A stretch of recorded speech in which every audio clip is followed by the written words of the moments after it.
Hello, and welcome to Collision Repair's Industry Insider Podcast. I'm Gideon Scanlon, editor at Collision Repair Magazine. I'm Elizabeth Sargent, reporter at Collision Repair Magazine. And today, Body Shop Talk is tackling a big issue within a small minority in the industry: women, or at least the lack of them in auto body shops. Today we chat with Hilary Noack, owner of Ink and Iron, an all-female auto shop that has been repairing vehicles and smashing stereotypes since it first opened its doors in 2015. Accompanied by her sister Emily and her friend Audrey, the trio has been changing the collision repair game by inspiring young women to enter the industry and dismantling the idea that women don't belong in the auto shop. Noack fills us in on her history with the auto industry, why women are hesitant to enter it, and what she's doing to combat gendered issues in the workplace. So, how did you get your start in the auto repair business to begin with? I started as a co-op student in high school. So we had like a teacher advisor program, and my teacher advisor was like the mechanic, like the shop teacher. So we'd have our little meetings in there. And I was like, this is pretty cool. Like, cars are neat, and kind of encouraged me to take the course, which I did through like grade 9 through 12.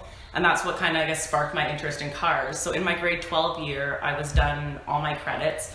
I had recently bought myself a 1970 Oldsmobile because I kept getting grounded. I'm like, I'm gonna buy my own car, and that was like the only thing I could afford. Obviously, it was like a huge piece of crap, and I kind of learned like more of how to fix the body up. So there was a body shop close to where my parents lived, and I just went and I asked if they would take me on as a co-op student, and they did, and it was a really great experience for me. Like I got to like weld something on my first day, and I was like, this is awesome, and yeah, I was like hooked ever since. And then I kind of just transitioned right into my apprenticeship, like with that same shop. Okay, so how did the idea for Ink and Iron come to be? So the name, I used to read like tattoo magazines. They do this big festival down in like Long Beach, California. It's called Ink and Iron. Like, I just remember seeing the flyers, all these cool like old hot rods and pinup girls. I'm like, this like embodies everything that I want my shop to be. So, and then I guess like I'd always wanted my own shop, but I was kind of like, what's gonna make it different than all the hundreds of other body shops? And then at the same time, like when I first started, I didn't know any other girls who did this. Like, I went all through Centennial, my apprenticeship, I was the only female. Then like working, I started to meet like more and more women, just like hearing kind of like their stories, or meeting a girl who maybe started in this trade and quit because she couldn't get a job or she got harassed. So that's kind of where the idea came from, where it's like, I want to like take these badass group of ladies and like start a shop and have a place where,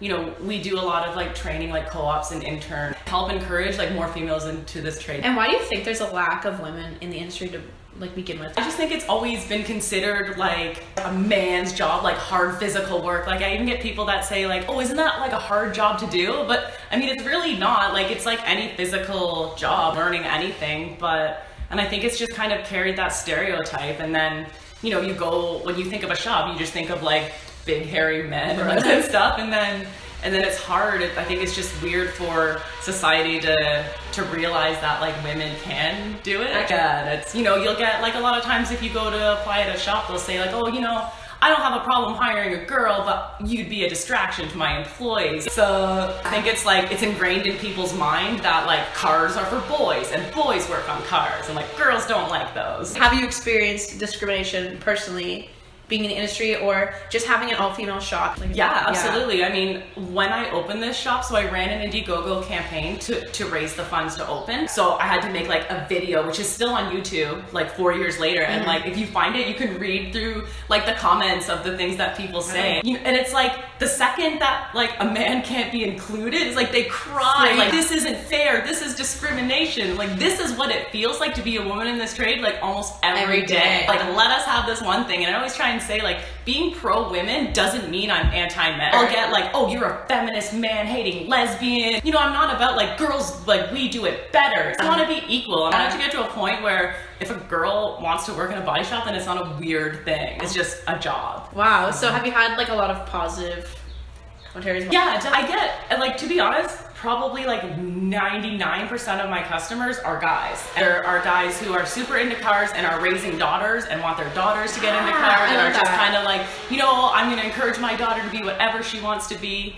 And then, or they think that women are more attentive to detail, because auto body is really detail oriented, right? Not like sanding, and it's just like taking your time, and I think it's a fact that women have a better eye for like matching. True. So it's ideal trade like for a women. So they're like, I know, like, you guys will take your time and do a good job. So yeah, definitely from like guys, we get a lot of really like positive. Oh, that's weird. So like really stereotypes either like take away customers or like bring them in, but it's like either way. Yeah, that's crazy. Or you'll get the guys that'll come in and like maybe they've never heard of us, but they come in and then they're like, oh, it's all girls that work here? Like, that's cool. Anyway, like, come get, just not even like, oh, neat, like, not even fazed by the fact, which I'm like, that is cool. Yeah. Like, I hope we get to a point where it's like normal. So, do you guys plan to expand? Yeah, so I want to open a second location in the Detroit area. My husband's from, and kids as well, so we spend a lot of time like back and forth. And then I am working right now on getting the business ready to franchise. It's like never something that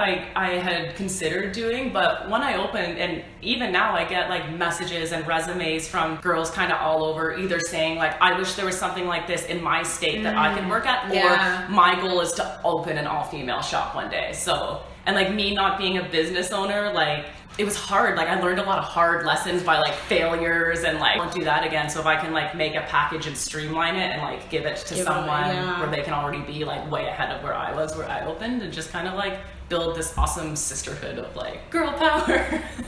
It's just, oh my God, it's so frustrating. Yeah, well, that was pretty much all I needed. That was very exciting. That I hope everything goes well for you. Thank you. You're doing really great work here.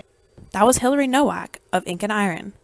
And that's all for today. Tune in next week when we speak with Nadoa's Collision Center and get a nugget of wisdom on how they stayed open for so many years. Well, I think diversifying your business is important. First of all, the collision repairs, the severity of cars now are not as high, and the write-offs are more so than repairs in a lot of cases. So you need to do something else, and in this case, we diversified with towing, and that keeps the boat afloat, so to speak. And I just think we've kept up with the times as far as equipment goes, OEM approvals, insurance company approval, and just up to date on all our training, our iCar. So I think now, although the market is shrinking, I think we're capturing a lot of that market because we're prepared to fix new cars. That's all for today. I'm Elizabeth Sargent, signing off.